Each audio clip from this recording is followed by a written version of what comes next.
नमस्कार दोस्तों, स्वागत है आपका हमारे डेली करंट अफेयर प्रोग्राम्स में।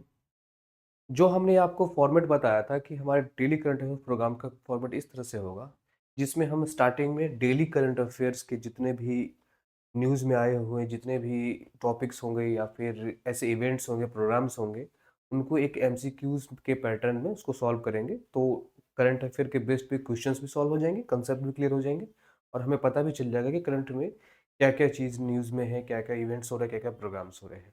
फिर उसके बाद हम जो टॉपिक ऑफ द डे है यानी कि एक ऐसा टॉपिक लेंगे जो रिसेंटली न्यूज़ में है किसी वजह से, फिर उसको डिटेल में पढ़ेंगे। फिर उसके बाद हमने बताया था कि आपको मैप ऑफ द भारत के जो इंडिया के कॉन्टेक्स्ट में जो मैप होंगे, जो कि न्यूज़ में होगा किसी तरीके से, ऐसा लोकेशन, ऐसा प्लेस, उसको डिस्कस करेंगे। फिर ऐसा ही वर्ल्ड के कॉन्टेक्स्ट में करेंगे। फिर लास्ट में आपको एमसीक्यूज़ दिए जाएँगे, जो कि करंट अफेयर से रिलेटेड लेकिन जनरल अवेयरनेस के पार्ट में आ जाएगा।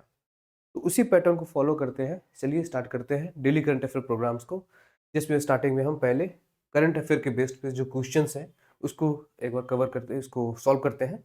पहला क्वेश्चन है कि which national song mark it's 150th anniversary on November 7, 2025 with the celebration across 150 location in India. यानी कौन सा ऐसा नेशनल सॉन्ग है हमारे इंडिया का जो अभी नवंबर 7 2025 को उसका 150th एनिवर्सरी था। 150th एनिवर्सरी था 7 नवंबर 2025 को और 150 लोकेशन में इसको सेलिब्रेट किया गया था। ये चार ऑप्शंस दिए गए हैं आपके पास। जनगण मन, ए बी सारे जहां से अच्छा, सी वंदे भारत, डी ए मेरे वतन के लोगों। तो आपके पास 5 सेकंड है, इस क्वेश्चन को अटेम्प्ट कीजिए। आई होप ये 5 सेकंड से पहले ही आप इसका जवाब दे देंगे। चलिए फिर भी एक बार कोशिश कीजिए।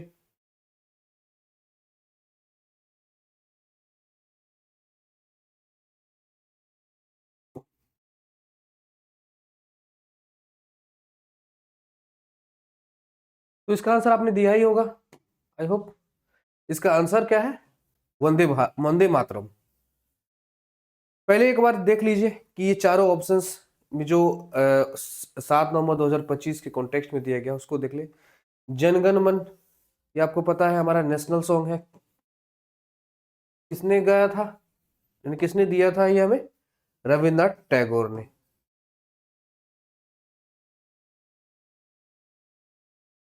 फिर है सारे जहां से अच्छा, ये कौन गाया थे? मोहम्मद इकबाल। वंदे मातरम, जो कि हमारा आंसर भी है, इसका क्या है? वंदे मातरम किसने दिया था? ये हमारे आनंद मठ एक बुक था उस टाइम पे, जो बंकिम चंद्र चटर्जी ने लिया था वहां से। बंकिम चंद्र चटर्जी।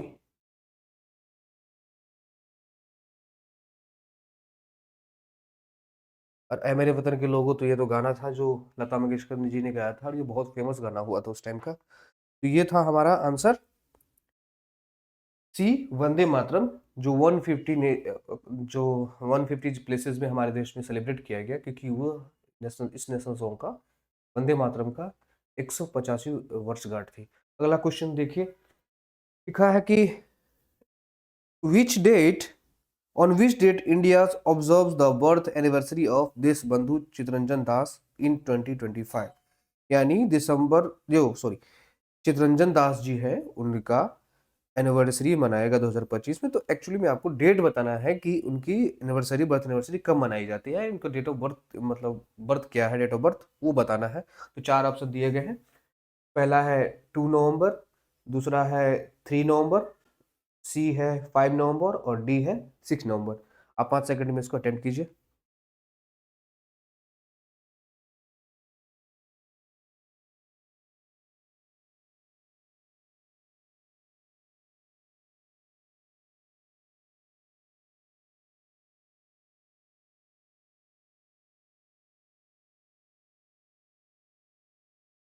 इसका आंसर क्या है? सी, 5 नवंबर। चितरंजन दास जी के बारे में कुछ जान लेते हैं। चित्तरंजन दास जी जो है बंगाल से रिलेटेड, बंगाल से बिलोंग करते थे और बहुत ही पॉपुलर लीडर थे उस टाइम पे। और इन ये सुभाष चंद्र बोस जी के मेंटोर भी थे। इनका बहुत योगदान था हमारे देश की आज़ादी आज़ाद कराने में। और चित्तरंजन दास जो स्वराज पार्टी थी ना, 1927 के आसपास, जो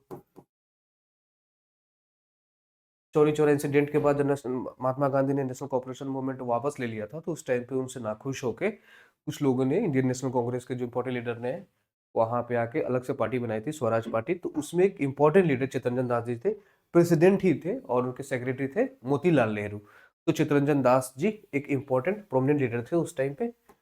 उनको देश बंधु के नाम से भी जाना जाता है। देश बंधु मतलब ऐसा व्यक्ति जो देश के लिए वो ज्यादा काम करो, देश के ब्रदरहुड जैसा कुछ काम किया हो उन्होंने, एकता, देश की यूनिटी के लिए कुछ किया हो, ब्रदरहुड को फैलाने के लिए किया हो। तो चित्तरंजन दास जी का डेट ऑफ बर्थ क्या है? 5 नवंबर, जो अभी रिसेंटली में भी आया था, उनको सेलिब्रेट किया गया था। अगला क्वेश्चन है कि which Indian minister led the business delegations to the India Romania business forum held in Brasov? यानी 21 इंडियन मिनिस्टर ने अभी हाल में ही बिजनेस डेलीगेशन को लीड किया था इंडिया की तरफ से, जो कि इंडिया रोमानिया बिजनेस फोरम हुआ था जहां ब्रसोव में।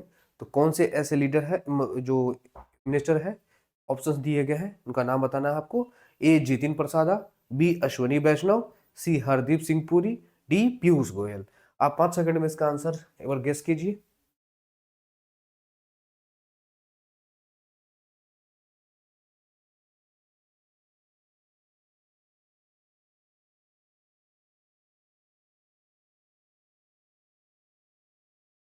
इसका आंसर क्या होगा? जितिन प्रसादा। यानी जितिन प्रसादा वो मिनिस्टर थे जिन्होंने लीड किया था बिजनेस डेलीगेशन, जो कि गया था इंडिया रोमानिया बिजनेस फोरम। वो हुआ था ब्रासोव में। ब्रासोव एक सिटी है रोमानिया में ही। अब इम्पोर्टेंट सवाल ये रहा कि ये जितिन प्रसादा है कौन से मिनिस्टर जो कि गए थे इस बिजनेस फोरम में गए थे? तो ये मिनिस्टर है minister of commerce and industry. ठीक। यानी Jitin Prasada minister of commerce and industry है, जो कि हाल में ही ब्रासोव, जो कि सिटी है रोमानिया में, वहां पे गए थे बिजनेस लीड करने इंडिया और रोमानिया के बीच में। अगला क्वेश्चन देखिए, fourth question. Which two Indian cooperatives secured the first and second rank in ICA World Cooperative Monitor 2025? यानी कौन सी ऐसी दो इंडियन कोऑपरेटिव्स है जिन्होंने फर्स्ट और सेकंड रैंक हासिल किया है आईसीए वर्ल्ड कोऑपरेटिव मॉनिटर 2025 में? आपके पास 4 ऑप्शंस दिए गए हैं। ए अमूल और इफको, बी में क्रीब क्रीब एचसीओ एंड नाफेड, सी में है Amul and mother dairy, D में है इफको एंड क्रिब्सको। आप इसमें से 4 में से एक कोई गेस कीजिए। अगर आपने पढ़ा होगा तो ऑब्वियसली आपने अब इसका आंसर सही सही देंगे। फिर 5 सेकंड है आपके पास।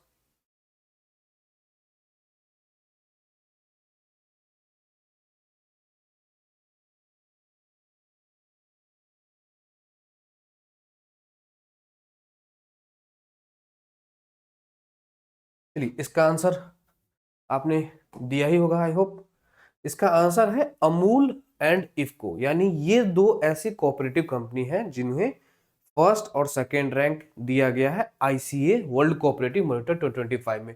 पहले नंबर पे अमूल को दिया गया है, दूसरे नंबर पर इफको को दिया है। जल्दी जान लेते हैं आईसीए के बारे में, और ये कोऑपरेटिव मॉनिटर क्या क्या है इसके बारे में।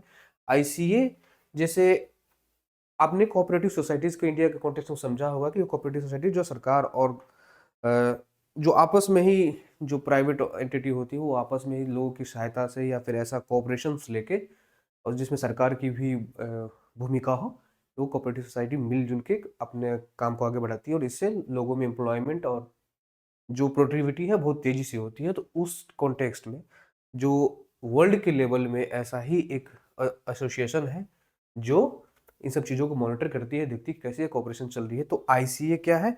यह है इंटरनेशनल कोऑपरेटिव अलायंस, इसका हेडक्वार्टर है ब्रसेल्स में।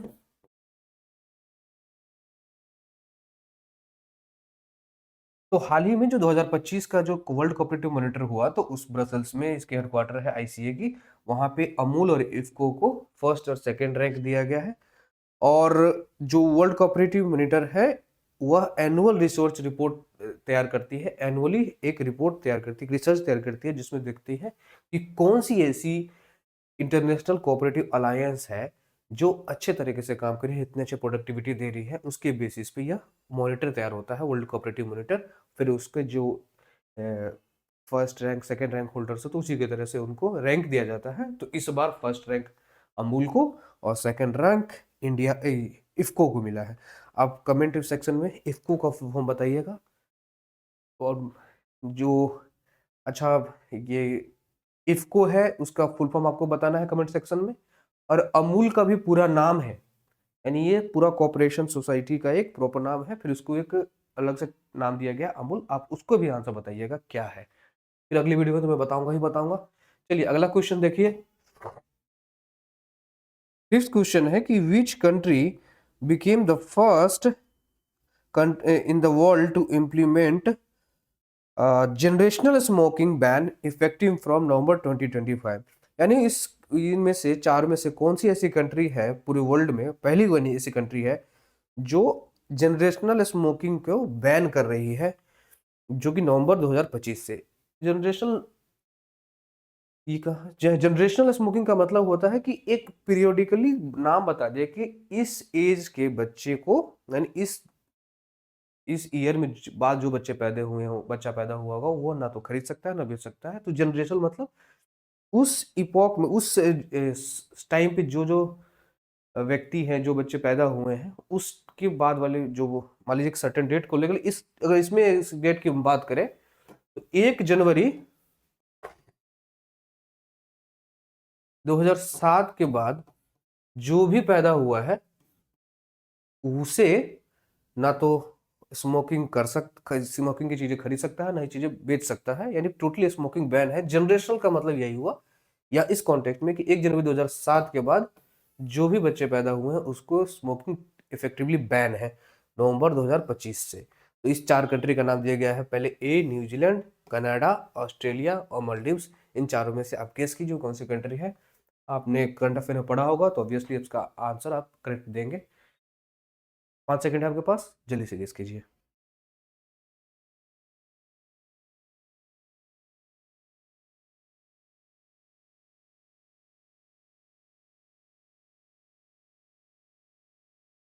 तो इसका आंसर क्या है? मालदीव्स। यानी मालदीव्स ऐसी कंट्री है और ये वर्ल्ड की पहली कंट्री है जिसने जनरेशनल स्मोकिंग बैन किया है। यानी 1 जनवरी 2007 के बाद के जितने भी बच्चा पैदा हुआ है, ना वो तो स्मोकिंग इस आइटम खरीद सकता है, नहीं बेच सकता, और स्मोकिंग कर भी नहीं सकता। ऑब्वियसली अगर खरीद नहीं पाएगा, बेच नहीं पाएगा, तो पिएगा कैसे? तो यह मालदीव्स में पहली बार ऐसा हुआ है, पूरे वर्ल्ड में पहली बार हुआ मालदीव से कंट्री जहाँ पर जनरेशनल स्मोकिंग बैन किया गया है नवंबर 2025 से। अगला क्वेश्चन देखिए। अगला क्वेश्चन है कि the world's largest archaeological museum archaeological museum containing nearly 1 lakh artifacts and the complete collection from the tomb of Tutankhamun was recently inaugurated in which country। यानी अभी रिसेंटली में एक म्यूजियम इनोग्रेट हुआ है जो लार्जेस्ट आर्कियोलॉजिकल म्यूजियम है, जहाँ पे 1 लाख आर्टिफैक्ट्स है और complete collection from the tomb of Tutankhamun, यानी टुटानखामुन के से रिलेटेड जितने भी कंप्लीट कलेक्शन है सारे वहां पे इनॉग्रेट किए गए हैं। तो वो म्यूजियम आखिर किस कंट्री में है? ए ग्रीस में है, बी इजिप्ट, सी इटली, डी टर्की। 5 सेकंड में आप इसको गेस कीजिए।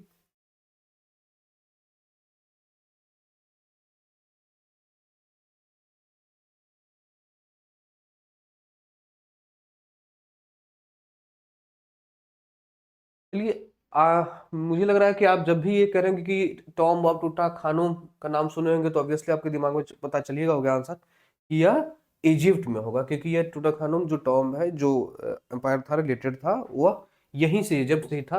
तो आप बहुत बार जैसा फिल्मों में भी देखते होंगे कि द मम्मी मूवी या फिर कोई भी ऐसा जो इजिप्ट से रिलेटेड होगा, तो आपने एक इमेज देखा होगा जिसमें एक गोल्डन कलर का स्कल्पचर होता है जिसमें स्कार्फ जैसे बाल वगैरह होते हैं, तो वो वही है टॉम ऑफ टुटानखामुन। ये बहुत बड़ा जो टॉम है उसको एक अच्छा स्पेस देने के लिए बड़ा सा आर्कियोलॉजिकल म्यूजियम बनाया गया है इजिप्ट में, जिसको अभी हाल ही में इनोग्रेट किया गया है।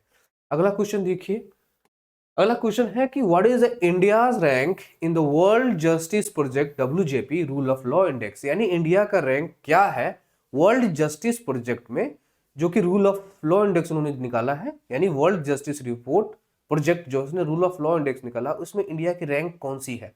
पहला 82nd, 86, 90th या 80th? आप सोचिए इसका आंसर क्या होगा 5 सेकंड में। और ये बहुत इंपॉर्टेंट क्वेश्चन है, जब भी आपके रैंक वैंक पूछे जाते हैं ना, तो एसएससी या फिर जितने भी वनडे एग्जाम्स है वहां पे ये क्वेश्चन पूछने जाने के चांसेस बहुत हाई हो जाते हैं। एक तो न्यूज में भी एक करंट अफेयर का भी क्वेश्चन है, और प्लस में ये बहुत ही ज्यादा याद करने की चीजें हैं कि आखिर रैंक क्या क्या रही है इंडिया की किस इंडेक्स में, ये सब तो बहुत इंपॉर्टेंट हो जाता है। गेस कीजिए, तो इसका आंसर क्या है? 86। जो वर्ल्ड जस्टिस प्रोजेक्ट है, रूल ऑफ लॉ इंडेक्स है, रूल ऑफ लॉ मतलब आपको पता ही होगा कि ये जो जहाँ जो सॉइल है, जहाँ की जमीन है, वहां पे सिर्फ कानून का राज चलता हो, वहां पे कानून की नजरों में सभी बराबर, इस तरह की बात। रूल ऑफ लॉ इंडेक्स में ये देखना होगा कि वहां पे कैसी एजुकेशन है, किस तरह की इक्वालिटी है, किस तरह से लोगों के पास कानून का अधिकार है, इन सब चीजों के इंडेक्स पे, और किस तरह से ये इम्प्लीकेट भी हो रहा है वहां पर, वहाँ ऐसा जो इम्प्लीमेंट हो रहा है कि नहीं सही मायने में, उस तरह की बेसिस पे। और world justice project rule of law index निकालती है। और एक्चुअली में हुआ क्या था, ये रिसेंटली में ऐसा पाया गया कि most of the developed country या फिर डेवलपिंग कंट्रीज में देखा गया कि जो रूल ऑफ लॉ के जो इंडेक्स है, या फिर जो एक फिलॉसफी है रूल ऑफ लॉ की, वो कहीं कहीं घट रही थी। उसी के बेसिस पे जो अभी हाल फिलहाल में वर्ल्ड जस्टिस प्रोजेक्ट आया, तो उसमें थोड़ा बहुत हर एक कंट्री में एक ये देखा गया कि वहाँ पे स्तर गिरता जा रहा है रूल ऑफ लॉ के लेकर, तो उसी पे ये ज़्यादा मैटर ऑफ कंसर्न भी था। और इंडिया का जो रैंक है 86 है। पहले नंबर पे जो है फिनलैंड, नॉर्वे, नॉर्वे है। दूसरे नंबर पे फिनलैंड, स्वीडन, यही ये आप जितने भी अच्छे कोई भी रैंक निकाल लीजिए, इन्हीं लोगों का नाम होगा। स्वीडन, फिनलैंड, नॉर्वे, इन्हीं लोगों का नाम रहता है, तो याद रखिएगा। इंडिया का रैंक जो है 86 है। और आपको ये भी जानने में बहुत ज़्यादा क्यूरियोसिटी होता है कि आखिर पाकिस्तान का रैंक क्या है, तो हमसे बहुत पीछे है, और हमेशा पीछे ही रहते हैं हमसे, तो वो 130th रैंक है उनका। तो पाकिस्तान का रैंक 180th है, इंडिया का 86 है। चलिए अगला क्वेश्चन है, विच state has become the first in India to officially sign a letter of intent with Starlink for satellite-based internet services?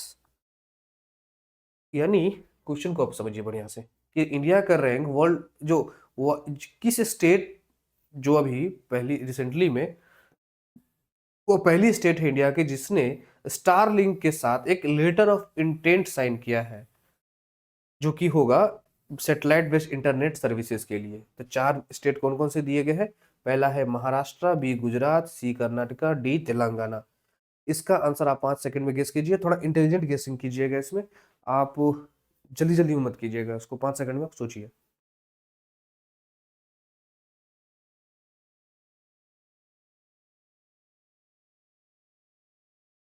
इसका आंसर है महाराष्ट्र।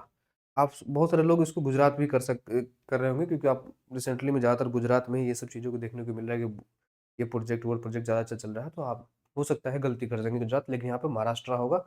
और लेटर ऑफ इंटेंट ऐसा होता है कि एक लीगल डॉक्यूमेंट, उतना भी लीगल नहीं होता है, लेकिन एक लीगल बाइंडिंग सा डॉक्यूमेंट हो जाता है दोनों पार्टीज के बीच में, कि वो दोनों जब इन फ्यूचर किस तरह से काम करेंगी, क्या शेयर ऑफ प्रॉफिट होगा, किस तरह से काम करना है, किस तरह से दोनों का अग्रीमेंट होगा, कौन किसी अगर कोई पीछे हट रहा है तो क्या शर्तें होंगी, ये सब चीज़ों को लेकर लेटर ऑफ इंटेंट होता है।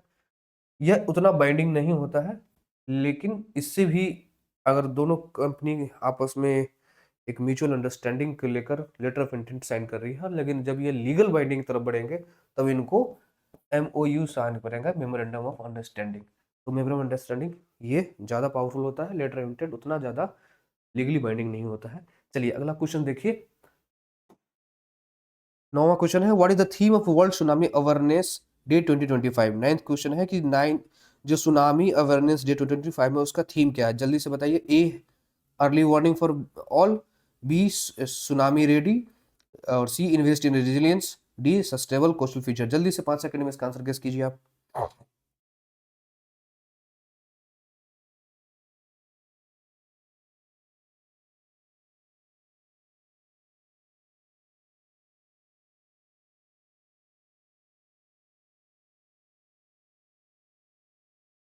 ये रहा क्वेश्चन, आप एक बार सोचिए इसका आंसर क्या होगा। बी सुनामी रेडी, ये है इसका वर्ल्ड सुनामी अवेयरनेस डे 2025 का थीम। 10वां क्वेश्चन ये, जो इक्शक है recently commissioned by the Indian Navy belongs to which class of vessels. यानी इक्शक अभी रिसेंटली में जो इंडियन नेवी को कमीशन किया गया है वह कौन सी टाइप की विशल है। Offshore vessels, patrol vessels, guided missile destroyer, anti submarine warfare, या सर्वे वेसल एसवीएल क्लासेस।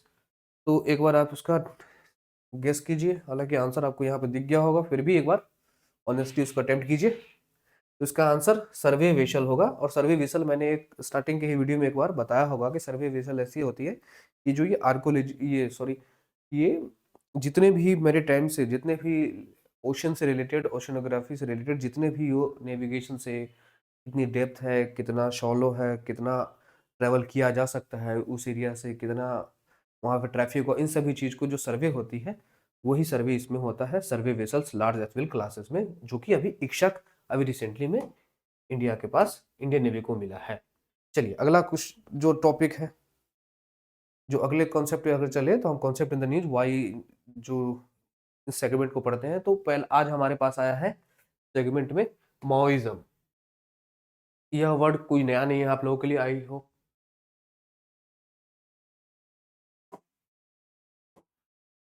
और ये रिसेंटली न्यूज में क्यों है, एक तो ये देखा गया है कि अभी हाल फिलहाल में जितने भी इंपॉर्टेंट लीडर्स हैं माओइज्म से, नक्सलिस्ट से रिलेटेड से जितने भी हैं, वो सभी आजकल सरेंडर दे रहे कर रहे हैं, क्योंकि सरकार की एक योजना है जो कि अगर सरेंडर करेंगे तो आपको बहुत सारी फैसिलिटीज़ मिलेंगे, आपके जितने भी केसेस है उसको खत्म कर दिया जाएगा, कुछ कैश रिवार्ड मिलेंगे, नौकरी भी मिलेंगे। उसी के बेसिस पे ही बहुत सारे लीडर्स यहाँ पे सरेंडर किए हैं लोगों ने। और अभी रिसेंटली में ही एक लेडी है 22 साल की, का नाम एक बार देख लीजिएगा, उन्होंने उसी ने भी सरेंडर किया है और उसे 19 लाख रुपए और एक नौकरी वोकरी मिलेगी। तो इसी वजह से ये न्यूज में रहा है। एक बार माओइज्म के बारे में पढ़ लेते हैं कि माओइज्म जो है कम्युनिस्ट थॉट का ही एक ब्रांच है, जो कि माओ तेसुंग के माओ जेदुंग है उसके आइडियोलॉजी से आता है माओइज्म। और इनका जो मोटिव है कि हम कैसे भी करके पॉलिटिकल कंट्रोल ले ले, आर्म्ड कॉन्फ्लिक्ट, मास मोबिलाइजेशन। आर्म्ड कॉन्फ्लिक्ट मतलब वायलेंस करके, या तो जंग लड़के, या फिर हथियार से, और मास मोबिलाइजेशन से। और इनका जो माओ जेडुंग है, इनका जो कॉन्सेप्ट है कि people's war where the military strategy is central, यानी मिलिट्री स्ट्रेटजी से ही आप पॉलिटिकल गेन कर सकते हैं, लोगों के हक और जो उनके अधिकार है उनकी बातें कर सकते हैं। ये माओ जेडुंग का एक सबसे बड़ा बात ये थॉट था, जो इनकी सबसे इंपॉर्टेंट आइडियोलॉजी वहीं से ही आती है। और माओ जेडुंग ने भी कहा था एक बहुत बार कि जो बैरल से ही, मतलब गन के बैरल से ही सरकार, मतलब जो हुकूमत चलती है, इस तरह की बात उन्होंने कही थी। और जो वर्ड है नक्सलाइट जो है, ये वर्ड आया था 1967 में नक्सलवारी रिवोल्ट से वेस्ट बंगाल में, जो कि सीपीआई-एम के एक्टिविस्ट आए थे। हुआ क्या था, नक्सलवारी विलेज एक गांव है पश्चिम बंगाल में, वहां पर जमीन के विवाद की वजह से दो पक्षों में लड़ाई हो गई। जो एक पक्ष था वो बहुत साहूकार अमीर लोग थे, और जो बहुत नीचे दबके थे उनकी लड़ाई हो गई। तो उस टाइम पे जो दो इम्पोर्टेंट लीडर थे जिन्होंने एक नक्सलाइट मूवमेंट चलाया था, तो वो दो इम्पोर्टेंट लीडर का नाम है कानू सान्याल और चारू मजमदार। ये नाम याद रखिएगा, ये इतना विजिबल नहीं है, फिर भी चलिए दिखाते हैं आपको। कानू सान्याल और चारू मजूमदार, ये दो नाम इंपॉर्टेंट याद रखिएगा। ये दो इंपॉर्टेंट लीडर थे जिन्होंने नक्सलाइट मूवमेंट को स्टार्ट किया था, और बहुत ज़्यादा पॉपुलर भी थे उस टाइम पे, और सीपीआई के एक्टिविस्ट थे। और आर्म ड्रिवन के थ्रू ही ये गवर्नमेंट अथॉरिटी पाना चाहते हैं, इनकी सबसे बड़ी आइडियोलॉजी यही है। और 1960 ये इनकी जो सोच है नक्सलिज्म की, यो लेफ्ट विंग एक्सट्रीज्म जो एलडब्ल्यू है, यही माओइस्ट आइडियोलॉजी को ज़्यादा बढ़ावा देती है। अगला जो इसकी जो मोएस्ट जो इंडिया में जो माओइस्ट ऑर्गेनाइजेशन है उसको अगर देख ले तो सबसे पहला है communist party of India Maoist, जो कि 2004 में बना था और सबसे बड़ी मोस्ट इन्फ्लुएंशियल ग्रुप यही है। और भी सारे फ्रंट ग्रुप्स हैं लेकिन सबसे मुख्य तौर से communist party of India Maoist आती है। और सीपीआई माओइस्ट और इंडिया के अनलॉफुल एक्टिव प्रैक्टिस की वजह से इन्हें बैन कर दिया गया था। जो अगर इंपॉर्टेंट लीडर आज के टाइम में भी देखें तो किशन जी मल्होत्रा, कोटेश्वर राव, गणपति मुपंडापाला लक्ष्मण राव और नर्मदा अक्का, अनुराधा चंडी, इनके नाम दिए गए हैं इनके अकॉर्डिंगली ही कि इन्होंने कैसे कैसे अपनी टीम को आगे बढ़ाया है इस तरह से। अगला है कि जो सीपीआई जो जो इनकी ज्योग्राफिकल स्प्रेड को देखें, जो माओइज्म है अगर हमारे देश की किस ज्योग्राफिकल स्प्रेड्स में जगह पे ज़्यादा ये लोग फ्लो कर रहे हैं, ज़्यादा जा रहे हैं और इनकी इम्पैक्ट ज़्यादा है, तो ये एक रेड कॉरिडोर से इनको में दिखाया जा सकता है कि हाँ ये रेड कॉरिडोर जो है वहाँ पे ये लोगों का ज़्यादा वर्चस्व है, वहाँ पे ज़्यादा ये अपना इन्फ्लुएंस दिखाते हैं। रेड कॉरिडोर आप लोग बहुत बार नाम सुनते होंगे, लाल सलाम, ये ये इनसे ही रिलेटेड है क्योंकि लाल जो है इनका एक प्रतीक है कि जो वायलेंस से हम अपनी सरकार की अथॉरिटी को मनाए, अपना हक और अधिकार ले। और इन्हीं से ही लाल गलियारा यानी रेड कॉरिडोर जो कहाँ है एक बार मैं बताता हूँ। रेड कॉरिडोर जो है लाल गलियारा है जो कि नेपाल बॉर्डर से लेके आंध्र प्रदेश तेलंगाना तक जाता है। यह है रेड कॉरिडोर। मोस्ट इन्फ्लुएंसली जगह एरिया आपको देखेंगे तो बिहार का भी कुछ एरिया जो अब खत्म हो चुका है, तो झारखंड, उड़ीसा, तेलंगाना में आपको खूब मिलेगा ये एरिया। एमपी, छत्तीसगढ़ ये तो गढ़ ही है ये सब एरिया में। और खासकर जो मोस्ट इन्फ्लुएंशियल इलाका मध्य प्रदेश और छत्तीसगढ़ के बस्तर इलाके में ये ज़्यादा हाई इफेक्टिव हो। तेलंगाना में अब कुछ कम होने लग गया है सारी चीज़ें, ये तभी तो न्यूज़ में है ये कि कम होने लग गया है। तो ये लाल गलियारा जगह है जहाँ पे ये लोग मिलते हैं और उनका लाल सलाम का बहुत ज़्यादा बड़ा नारा था। और स्टेट जो हाईली इफेक्टेड कौन कौन से हैं मैंने बता ही दिया, छत्तीसगढ़, झारखंड, उड़ीसा, महाराष्ट्र में भी है, आंध्र प्रदेश, तेलंगाना उसमें भी है। सबसे बड़ा अभी आज के टाइम पे तो छत्तीसगढ़ के पॉकेट में भी ये सीमित रह गया है अभी तक, जो कि आजकल के टाइम पे जो इफेक्टिव लॉ है इन सब की वजह से ये कुछ कुछ चीज़ें अब कम हो गई है।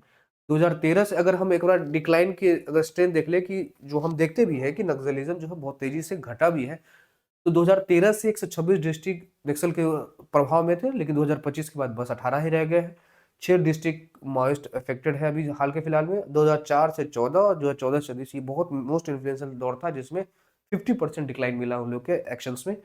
और जो सीनियर लीडर्स थे उनको भी सरेंडर कर दिया गया है, उसको खत्म कर दिया गया, उनको ऐसा पॉलिटिकल ऑर्गेनाइजेशन दे के खत्म कर दिया है। और गवर्नमेंट के ऑर्गेनाइजेशन देखे तो कुछ कुछ जैसे कि लॉन्ग टर्म गोल है कंप्लीट इलेक्शन फ्री इंडिया 2026 के हिसाब से, स्पेशल पुलिस मिशंस है, ऐसे ऐसे टास्क दिए जाते हैं। इन सब को लेकर आज के टाइम पे देखा जाता है कि मॉइस्ट बिल्कुल ही बहुत कम रह गया है। अब है थोड़ा मैप ऑफ द भारत को देख लेते हैं।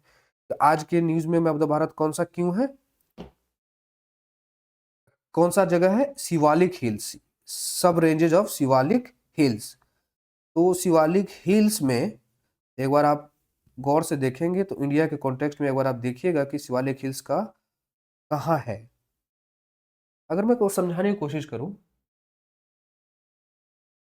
तो ये आप जो देख रहे हैं मैप में, जो लोअर रेंज है यहाँ पे शिवालिक रेंज, ये है शिवालिक रेंज,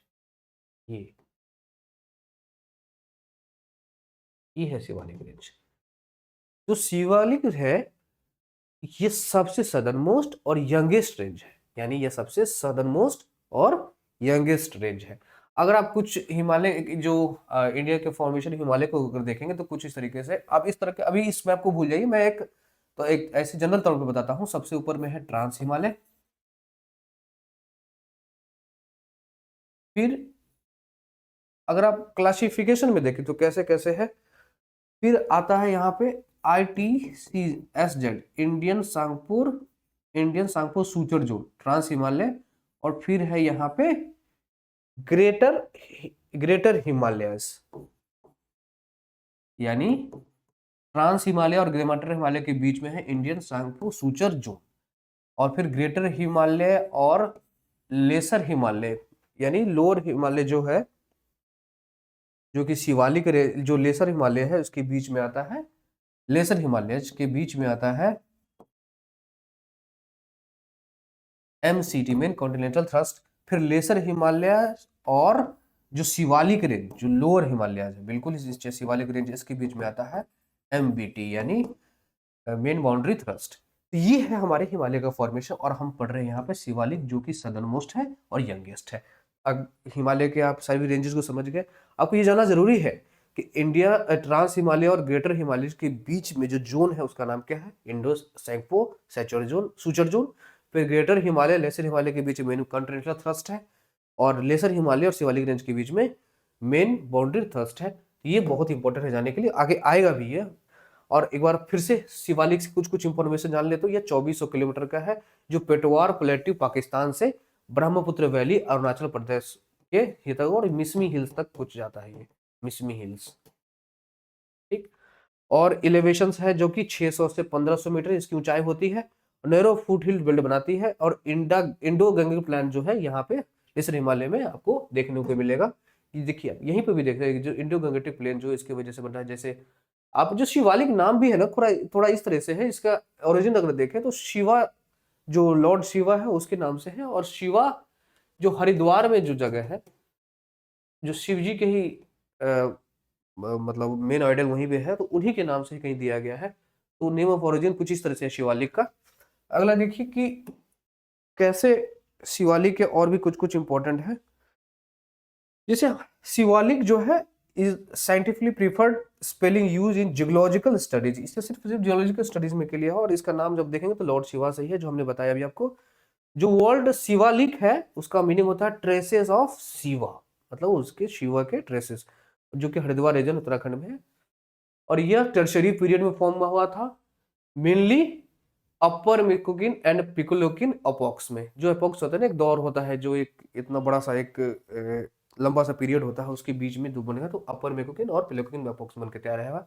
और अनकॉन्सोलेटेड सेडिमेंट है जैसे कि सैंडस्टोन और कॉन्ग्लोमेरेट्स जो कि हिमालयन रिवर की ही वजह से डिपोजिशन होता है।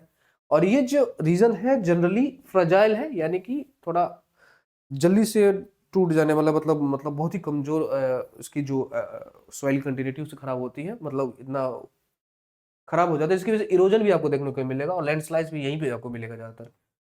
और मेन फ्रंटल थ्रस्ट MFT है जो कि सेपरेट करती है शिवालिक को लेसर हिमालय से। हमने देखा भी था कि MFT ने जो कैसे कैसे सेपरेट कर रही थी। सदर्न स्लोप्स आर स्टीपर और नॉर्दर्न स्लोप जो है वो जेंटल हो जाता है वहां पे। जो रेंज है वो वेरी करती है। 50 किलोमीटर हिमाचल प्रदेश में आपको मिलेगा, 15 किलोमीटर अरुणाचल प्रदेश मिलेगा। जो इसकी विड्थ है वो डिफरेंस ही होगा ही। जैसे अगर हिमाचल प्रदेश में देखेंगे तो आपको ये कुछ ज्यादा चौड़ा मिलेगा, 50 किलोमीटर वाइड मिलेगा, लेकिन 15 किलोमीटर ही उससे वाइड अरुणाचल प्रदेश में है। और शिवालिक और लेसर हिमालय के बीच में आपको जो लॉन्गिट्यूडनल वैलीज जो कि हम उसको डून्स कहते हैं, देहरादून, कोटली डून, पटली डून्स, ये सब जो है वहीं पर आपको मिलेगा। और ये जो ड्यून्स होते हैं एक्चुअली में फर्टाइल वैलीज होते हैं। आप इसलिए देखेंगे देहरादून के आसपास आपको फ्लावर वैली फ्लावर्स मिलेंगे जहाँ पे फूल की बगान वगान मिलेंगे, ये सब चीज मिलेंगे। ऑब्वियसली ये फर्टाइल लैंड होते हैं और एग्रीकल्चरली रिच होते हैं। जम्मू हिल्स यहीं पे आपको वेस्टर्न पार्ट में मिलेगा आपको। दुधवा रेंज जो उत्तराखंड की है और नॉर्दर्न मोस्ट उत्तर प्रदेश, यह टेराई बेल्ट के बीच में एक बाउंड्री बनाती है। धांग रेंज यहीं पे ईस्टर्न नेपाल उत्तराखंड में है जो कि लो हिल सिस्टम बनाता है। चूरिया हिल्स यानी चूर रेंज जो है नेपाल और बिहार के बॉर्डर है जो कि रिवर इनकैचमेंट जोन है। बिहार और नेपाल के बीच में जो चूरिया हिल्स है एक कैचमेंट जोन है रिवर के लिए। मिसमी हिल्स जो है अरुणाचल प्रदेश का वो ईस्टर्न मोस्ट एक्सटेंशन है शिवालिक का। हाईएस्ट पीक कौन सा है? चौराधार जो हिमाचल प्रदेश में है शिवालिक का। और जो लोकल सब रेंजेज है जैसे रामघरधार, डॉगधार और ये ये सब चीजें जो है टॉपोग्राफिक डाइवर्सिटी दी है शिवालिक्स में। तो इस शिवालिक्स के जो प्रॉपर जो अभी हम पढ़ रहे हैं कॉन्सेप्ट जो मैप ऑफ द भारत में, उसमें कौन कौन सी चीजें याद करने की है हमने एक सब चीजों को बढ़िया से देख लिया कि कैसे इसका नाम पड़ा है शिवालिक, इसकी रेंज क्या है और कहाँ से कहाँ तक है, कौन कौन से इंपॉर्टेंट रेंजेज है, हाईएस्ट पीक कौन सी है और कौन कौन सी इसकी बाउंड्रीज बनाती है। ये था map of the day Bharat context में। अगला देखिए map of the day world के कॉन्टेक्स्ट में। आज मैप ऑफ द वर्ल्ड में है सारागोसा सी। सारागोसा सी आप इसको मैप में देखिए ये यहाँ पे है। सैरागोसा सी जो वर्ल्ड का एकमात्र नेम्ड सी, मतलब जिस सी का नाम दिया गया हो, वही एक सी है जो किसी तरह के लैंड बाउंड्री से कनेक्ट नहीं होती है। लैंड बाउंड्री जैसे आप कहीं पे सी देखेंगे, जैसे यहाँ पे कहीं आप वो यूरोप में देखेंगे उस तरफ कि आपको ब्लैक सी या कैस्पियन सी जो भी होगा उसका कहीं लैंड बाउंड्री से, लेकिन यहाँ पे नहीं है, चारों तरफ ओशियंस ओशियंस है। ये सैरागोसा सी जो है सी है एकमात्र ऐसी सी है जो नेम्ड सी है, जो कि लैंड बाउंड्रीज में नहीं है। इसका लोकेशन चेक कर लीजिएगा, ये नॉर्थ अमेरिका के जस्ट सटी हुई बगल में ही है और नॉर्थ अटलांटिक ओशियंस में है। इसके बारे में कुछ कुछ इंफॉर्मेशन देख लेते हैं। यह यूनिक रीजन है नॉर्थ अटलांटिक ओशियंस में, जिसमें 4 मेजर ओशियंस करंट फॉर्मिंग करते हैं, जाकि नॉर्थ अटलांटिक गायरे बनता है। और यही मैंने जो बताया आपके कि ओनली नेम सी है जो कि लैंड बाउंड्रीज नहीं है वहां पे। और ये बॉर्डर बाय गल्फ, ये इंपॉर्टेंट याद रखिए कि बॉर्डर कैसे कैसे है, गल्फ स्ट्रीम वेस्ट में, नॉर्थ अटलांटिक करंट नॉर्थ में, कनाडी करंट ईस्ट में, north Atlantic total current south में। और यह 1100 किलोमीटर वाइड है, 32 किलोमीटर लॉन्ग है, और ये 4.16 मिलियन स्क्वायर किलोमीटर को अप्रोक्सीमेटली कवर करती है। ब्राउन सैरागोसम सीवीड है, इससे इसको याद किया जा सकता है, समझा जा सकता है कि ये एरिया सैरागोसम नाम से आखिर क्यों पड़ा। और क्लियर डीप ब्लू वाटर है, जबकि 60 मीटर 200 फीट तक ये आपको विजिबिलिटी दिखती है वहां पे। जो सैरागोसी है, ये वर्ड आया है आपको सैरागो के पर, जिसका मतलब फ्लोटिंग सीवीड है। पर्टिग्यूज नेविगेटर्स, यह उन्होंने 15 सेंचुरी में जो क्रिस्टोफर कोलंबस है 1492 में वो डिस्क्राइब किया था इसके बारे में कि जो इनकी जो सीवीड है उसकी वजह से सेलर्स को बहुत ज्यादा दिक्कत होती है। 1609 में English ship Sea Ventures was wrecked near Bermuda, यहाँ पे दिक्कत हुई थी बर्मुडा के टास्क में। तो अब उसी टाइम पे देखें कि बर्मुडा ट्रायंगल से रिलेटेड कुछ कुछ कॉन्स्पिरेसी, कुछ कुछ थ्योरीज आती है, वो सभी चीजें ध्यान रखने की है सैरागोसा सी में। चलिए अगला है कि 1920 में दाना एक्सपेक्टेशंस हुआ था जोहानिस केमिट्स में, जो कि यूरोपियन इल्स में हुआ था, सैरागोसा सी में ही। विलियम बेबे और ओटिस बर्टन यहाँ पे एक डीप सी डाइव कंडक्ट किए थे, और ताकि लाइव रेडियो ऑब्जर्वेशंस को ब्रॉडकास्ट किया जा सके। जॉन सोलो 1950s में सोलो फ्लड टेक्निक डेवलप करते हैं ताकि ओशन करंट्स को ट्रैक किया जा सके। कहाँ हो रहा है? सैरागोसा सी में हो रहा है। और 1980s में साइंटिस्ट ने डिस्कवर किया कि प्रोलोक्रोलक्स जो है one of the smallest photosynthetic organisation, इसमें सैरागोसा सी में। सैरागोसा सी जो है कमीशंस जो हाल ही में जो 2014 में बन के तैयार है, जिसमें Bermuda, Monaco, Portugal, UK, USA है, जो कि इसके प्रोटेक्शंस के लिए किया गया है। सैरागोसा सी कमीशन, ये इंपॉर्टेंट चीज याद रखिएगा। इसमें कौन कौन से कंट्रीज हैं? Bermuda, Monaco, Portugal, UK, USA. यह क्रूशियल है ऑक्सीजन प्रोड्यूसर के लिए, जबकि यहाँ पे 2.2 billion litres of O2 per hour photosynthesis के थ्रू जनरेट्स होते हैं। और sea contains part of the North Atlantic garbage patch accumulating large amounts of non-biodegradable plastics। यहाँ पे non biodegradable plastics large number पे अक्यूमुलेट होते हैं। तो ये है map of the day, world के कॉन्टेक्स्ट में हमने देख लिया है। अब आगे देखिए हमारा लास्ट, और ये काम आपके लिए है कि आप जो आपको जो क्वेश्चन जो दिए गए हैं, टोटल 8 क्वेश्चन है, उसको सॉल्व करना है। मैं एक बार ऐसे धीरे धीरे करके प्ले कर देता ताकि आप इसको स्क्रीनशॉट ले सके। पहला question, third 50T bollard pull tug was launched by CMD Ajay Yadav, इससे रिलेटेड है। अंगोला से रिलेटेड कुछ क्वेश्चंस है। October 4th birth anniversary of freedom fighter Shyamji Krishna Varma से रिलेटेड है। 4th Pradeep Gandhe to receive Shiv Chhatrapati life time achievement award से रिलेटेड। 5वां union cabinet clear Chennai metro phase 2। 6th question IFFCO से रिलेटेड है, आपको इफ्को का फुल फॉर्म ही बताना है, कमेंट सेक्शन में जरूर बताइएगा। फिर अगला क्वेश्चन, 6 क्वेश्चन को एक बार फिर से देख लीजिए, स्क्रीनशॉट ले लीजिए कि इफ्को से रिलेटेड क्वेश्चन दिया गया है। फिर 7 और ये इसके ऑप्शन दिए गए हैं 1 2 3 स्टेटमेंट्स है। फिर चौथा क्वेश्चन है कि ऑरिविले से रिलेटेड है क्राउन टर्म से। फिर है इसरो के बारे में कोई क्वेश्चन, इसके ऑप्शंस दिए गए हैं नीचे में।